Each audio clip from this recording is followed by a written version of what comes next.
1. La batalla de las Termópilas, luchada en el 480 a.C., es una de las confrontaciones más célebres de la antigua Grecia y un símbolo de la resistencia espartana frente a las fuerzas persas.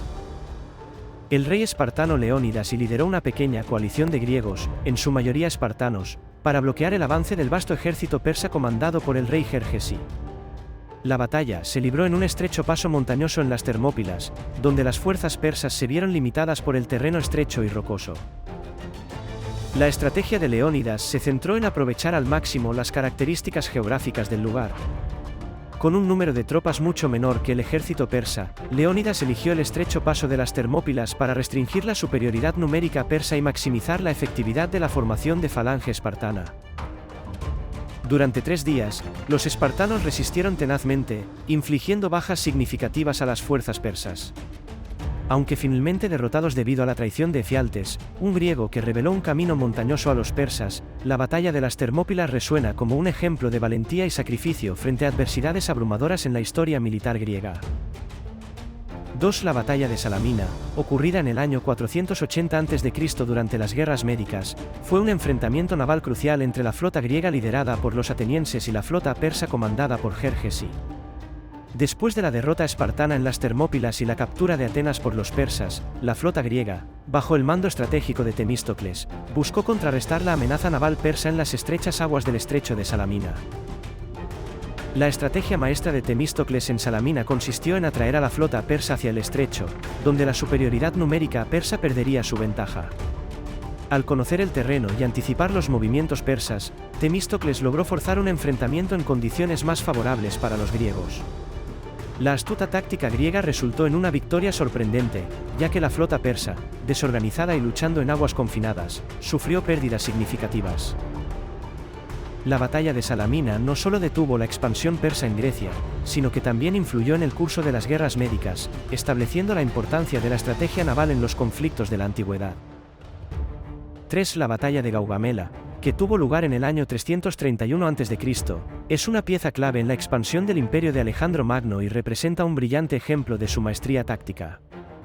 Enfrentándose al persa Darío III en las llanuras de Gaugamela, Alejandro lideró un ejército diverso pero disciplinado en una campaña para consolidar el control de Persia. Aunque superado en número, Alejandro diseñó una estrategia astuta y flexible que le permitió enfrentarse a las fuerzas persas de manera efectiva.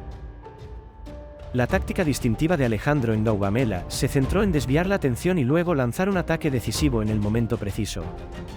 Durante la batalla, creó una brecha aparente en sus líneas para atraer a las fuerzas persas hacia el centro, debilitando así sus flancos.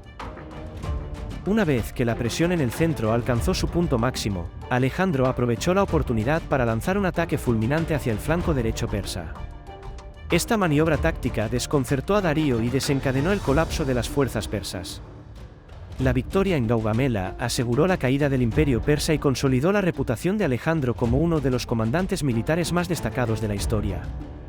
La batalla no solo demostró la destreza táctica de Alejandro, sino también su capacidad para adaptarse a las circunstancias en el calor del combate, marcando un episodio crucial en su extraordinaria campaña militar. 4. La batalla de Cannes, librada en el año 216 a.C. durante la Segunda Guerra Púnica, se erige como uno de los hitos más destacados en la historia militar. Este enfrentamiento enfrentó al comandante cartaginense Aníbal Barca contra las fuerzas romanas lideradas por los cónsules Lucio Emilio Paulo y Cayo Terencio Varrón. Aníbal, reconocido por su genialidad táctica, desplegó una estrategia magistral en Cannes, empleando la táctica de la doble envolvente para superar en número y habilidades a las legiones romanas. La táctica implementada por Aníbal en Cannes fue ingeniosa y devastadora. En lugar de confrontar directamente a las fuerzas romanas, Aníbal utilizó la astucia y la paciencia. Con una disposición de sus fuerzas que aparentaba vulnerabilidad en el centro, atrajo deliberadamente a las legiones romanas hacia el corazón de sus líneas. Aprovechando esta concentración, las fuerzas cartaginesas ejecutaron una maniobra maestra, rodeando y aniquilando prácticamente a las fuerzas romanas desde todos los lados. La batalla resultante fue una carnicería para Roma, con una proporción inusualmente alta de bajas, marcando la magnitud de la genialidad táctica de Aníbal en Cannes y estableciendo un estándar duradero en la estrategia militar. 5. La batalla de Alesia, librada en el año 52 a.C., representa un episodio épico en las guerras galas lideradas por Julio César. situada en la fortaleza de Alesia, que estaba defendida por el líder galo Vercingetorix. La batalla ilustra la maestría estratégica de César y su capacidad para superar desafíos tácticos significativos. Ante un ejército galo que superaba en número a las fuerzas romanas, César ideó una estrategia que demostraría ser ingeniosa y efectiva. César implementó una doble línea defensiva, con fortificaciones tanto alrededor de Alesia como a lo largo de las líneas exteriores para protegerse de un posible contraataque galo. Además, construyó una empalizada exterior para protegerse de los refuerzos que Vercingetorix esperaba recibir. Esta táctica obligó a las fuerzas galas a enfrentarse tanto a las defensas romanas internas como externas, creando una situación estratégica desafiante. La victoria final de César en Alesia marcó el colapso de la resistencia gala y consolidó el dominio romano sobre la Galia, resaltando la capacidad táctica y la astucia de Julio César en el campo de batalla. 6. La batalla de Tours, también conocida como la batalla de Poitiers, se libró en el año 732 entre las fuerzas francas lideradas por Carlos Martel y el ejército musulmán dirigido por Abderramán al-Ghafiqi. Esta batalla es célebre por haber detenido la expansión musulmana en Europa occidental durante la invasión árabe en la península ibérica. El enfrentamiento tuvo lugar en la región de Tours, en lo que hoy es Francia, y marcó un momento crucial en la historia europea, contribuyendo al nacimiento del continente medieval. La estrategia de Carlos Martel en la batalla de Tours fue clave para la victoria franca. Optó por una táctica defensiva sólida al desplegar a sus guerreros carolingios en una formación compacta que resistió los embates de la caballería musulmana. Además, aprovechó el terreno boscoso circundante para obstaculizar los movimientos de la caballería árabe. Durante la batalla, la línea defensiva francas logró resistir los ataques musulmanes y, eventualmente, contraatacaron con éxito, infligiendo pérdidas significativas al ejército árabe. La victoria de Carlos Martel en Tours fue un hito histórico que marcó el fin de la expansión musulmana en Europa y preservó la identidad cultural y religiosa del continente. 7. La batalla de Hastings, librada el 14 de octubre de 1066, fue un evento decisivo en la historia de Inglaterra que llevó a la conquista normanda del país. El conflicto enfrentó al duque Guillermo de Normandía, más tarde conocido como Guillermo el Conquistador, contra el rey anglosajón Harold II. Uno de los aspectos más notables de la estrategia de Guillermo fue su habilidad para adaptarse a las circunstancias cambiantes del campo de batalla. Guillermo desplegó astutamente tácticas como la formación de escudos y el uso de arqueros y lanceros para enfrentarse a las fuerzas anglosajonas lideradas por Harold II. A pesar de sufrir bajas considerables, Guillermo y sus tropas lograron simular una retirada táctica que atrajo a parte del ejército anglosajón hacia una trampa. La posterior carga normanda resultó en la muerte de Harold y en una victoria crucial para Guillermo, quien se coronó como rey de Inglaterra.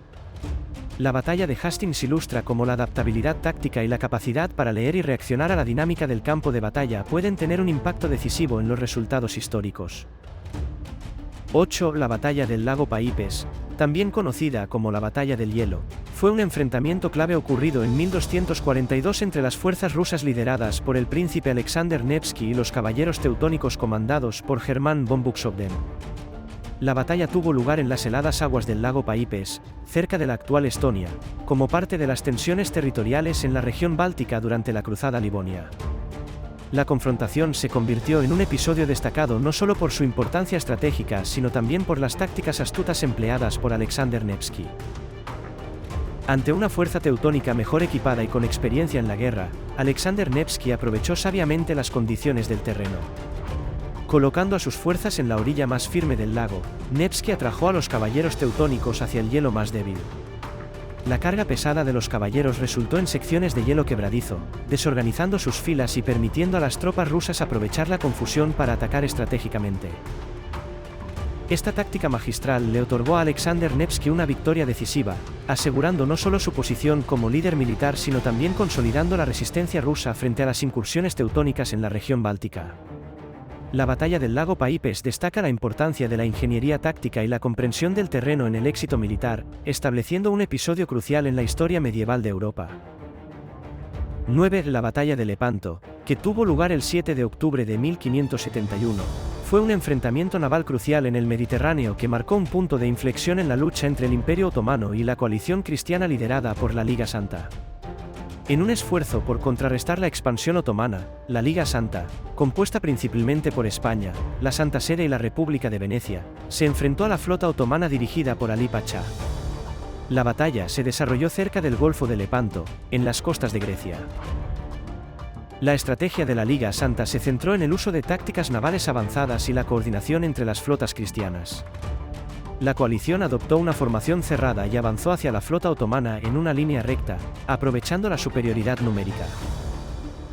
La batalla resultante fue feroz, con el uso de cañones y tácticas de abordaje en un enfrentamiento cuerpo a cuerpo. La Liga Santa logró una victoria decisiva, destruyendo o capturando gran parte de la flota otomana. La batalla de Lepanto representó un hito en la historia naval, frenando la expansión otomana en el Mediterráneo y demostrando la eficacia de la colaboración entre las potencias cristianas para contrarrestar las amenazas a la cristiandad. 10. La batalla de Leuthen, librada el 5 de diciembre de 1757 durante la Guerra de los 7 Años, fue un enfrentamiento crucial liderado por Federico el Grande de Prusia contra el príncipe Carlos Alejandro de Lorena y el ejército austriaco. Federico, a pesar de estar en inferioridad numérica, desplegó una táctica magistral para enfrentarse a las fuerzas austriacas en la ciudad de Leuthen, en Silesia. La clave del éxito de Federico en Leuthen fue su hábil manejo del terreno y su capacidad para capitalizar la confianza excesiva del príncipe austriaco. En un terreno difícil y boscoso, Federico logró esconder parte de su ejército, desorientando a los austriacos y creando la ilusión de un frente más débil. Mientras los austriacos se concentraban en el supuesto frente principal, Federico lanzó un asalto audaz desde el flanco, sorprendiendo a las fuerzas enemigas y desarraigándolas. La victoria en la batalla de Leuthen destacó la maestría táctica de Federico el Grande y reforzó la reputación de Prusia como una potencia militar en ascenso en el escenario europeo. 11. La batalla de Trafalgar, librada el 21 de octubre de 1805, fue un enfrentamiento naval crucial entre las flotas británica y franco-española durante las guerras napoleónicas. El almirante británico Horatio Nelson lideró la flota británica en una de las maniobras navales más ingeniosas de la historia. Anticipando las tácticas de la flota combinada franco-española, Nelson decidió dividir su flota en dos columnas y atravesar las líneas enemigas en ángulos rectos. Esta táctica innovadora permitió a los británicos penetrar el centro y la retaguardia enemiga, comprometiendo la cohesión de la flota franco-española. Durante la batalla, Nelson resultó mortalmente herido, pero la estrategia que implementó llevó a una victoria decisiva para la Marina Real Británica. Las naves británicas capturaron o destruyeron 22 barcos enemigos sin perder ninguna de sus propias naves. La batalla de Trafalgar no solo consolidó la supremacía naval británica, sino que también frenó los intentos de Napoleón Bonaparte de invadir Gran Bretaña y marcó un hito en la historia naval al introducir tácticas que seguirían siendo estudiadas y admiradas. 12. La batalla de Austerlitz, también conocida como la Batalla de los Tres Emperadores, fue considerada la mayor victoria de Napoleón Bonaparte y una de las batallas más impactantes de su carrera militar. La contienda tuvo lugar el 2 de diciembre de 1805, durante la Tercera Coalición contra Francia, y enfrentó a las fuerzas francesas lideradas por Napoleón contra las fuerzas rusas y austriacas. Napoleón, reconocido por su genio táctico, aprovechó el terreno a su favor y atrajo a las fuerzas rusas y austriacas hacia una posición desventajosa. Haciendo parecer que estaba debilitado en el centro, Napoleón incitó a sus oponentes a lanzar un ataque masivo en esa dirección. Sin embargo, la estrategia de Napoleón era un señuelo, y una vez que las fuerzas enemigas se comprometieron, él lanzó un contraataque devastador. Las fuerzas francesas rodearon y derrotaron a las fuerzas rusas y austriacas, infligiendo pérdidas significativas y consolidando la posición de Napoleón como un estratega militar sin igual. La victoria en Austerlitz es conocida como la Batalla de los Tres Emperadores, porque involucró a Napoleón, al zar Alejandro I de Rusia y al emperador Francisco II del Sacro Imperio Romano Germánico. La brillante táctica y la ejecución precisa de Napoleón en Austerlitz cimentaron su reputación como uno de los comandantes militares más destacados de la historia y contribuyeron a la consolidación de su imperio en Europa. 13. La campaña de Rusia contra Napoleón en 1812 fue un episodio crucial que marcó un punto de inflexión en las guerras napoleónicas. Napoleón Bonaparte, en su apogeo de poder, decidió invadir Rusia con la Grande Armée, un ejército masivo que incluía tropas de varias naciones europeas bajo su control. Aunque inicialmente logró avances significativos, la campaña se convirtió en una lucha brutal y desafiante para las fuerzas francesas debido a la táctica adoptada por el ejército ruso. El comandante ruso, el zar Alejandro y el general Mikhail Kutuzov, optaron por una estrategia de retirada táctica y aplicación de la táctica de tierra quemada. Las fuerzas rusas evitaban enfrentamientos directos, retirándose gradualmente hacia el este y destruyendo cualquier suministro que pudiera ser utilizado por el ejército invasor. Esta táctica desencadenó una serie de desafíos logísticos para la Grande Armée, exponiéndola a las duras condiciones climáticas rusas y desgastando sus recursos. A medida que los franceses avanzaban hacia Moscú, la táctica rusa culminó con la quema de la ciudad, privando a los invasores de un importante centro logístico y forzándolos a emprender una devastadora retirada invernal. La campaña de Rusia ilustra la efectividad de la estrategia defensiva y de desgaste cuando se enfrenta a una fuerza invasora superior en número y logística.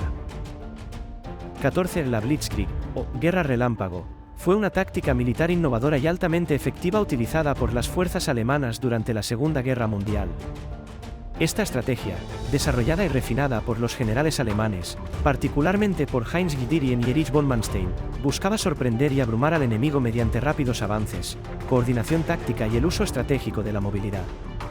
La Blitzkrieg se basaba en la integración de fuerzas terrestres, aéreas y acorazadas para lograr un avance rápido y abrumador que desarticulaba las líneas defensivas enemigas. La táctica de Blitzkrieg se destacó en las invasiones alemanas de Polonia en 1939, Francia en 1940 y la Unión Soviética en 1941. Caracterizada por el uso de tanques, infantería motorizada y una intensa cooperación entre las fuerzas terrestres y aéreas, la Blitzkrieg permitía a las fuerzas alemanas rodear y aislar a las unidades enemigas, cortando sus líneas de comunicación y desorganizando sus defensas. Esta táctica se mostró especialmente eficaz en terrenos abiertos, donde la movilidad y velocidad eran ventajas clave. Aunque la Blitzkrieg logró éxitos significativos en las primeras etapas de la guerra, los desafíos logísticos y la resistencia sostenida de los enemigos llevaron a su adaptación a lo largo del conflicto. La Blitzkrieg influyó en el desarrollo posterior de las doctrinas militares y sigue siendo estudiada como un ejemplo de táctica militar innovadora y efectiva. 15. El desembarco del día D, el 6 de junio de 1944, representa uno de los momentos cruciales de la Segunda Guerra Mundial y la liberación de Europa Occidental del dominio nazi. Liderada por los aliados, esta operación masiva, también conocida como la Operación Overlord, marcó el comienzo de una ofensiva decisiva en el frente occidental. El general Dwight Eisenhower, comandante supremo de las fuerzas aliadas, dirigió una coalición multinacional que incluía tropas estadounidenses, británicas, canadienses y de otras naciones. La estrategia del día D implicó un meticuloso planificación táctica y logística. Las fuerzas aliadas llevaron a cabo un desembarco anfibio masivo en las playas de Normandía, enfrentándose a obstáculos formidables como las fortificaciones costeras alemanas y las difíciles condiciones meteorológicas. A pesar de los riesgos y la incertidumbre, los aliados lograron establecer una cabeza de playa sólida, asegurando el éxito inicial de la operación. El desembarco del día D no solo simboliza la destreza táctica y la coordinación logística a una escala monumental, sino que también allanó el camino para la liberación de Europa Occidental y el eventual fin del conflicto en el teatro europeo de la Segunda Guerra Mundial. Para conocer más sobre este y otros temas históricos te invitamos a suscribirte a este canal, dale like y déjanos tus comentarios.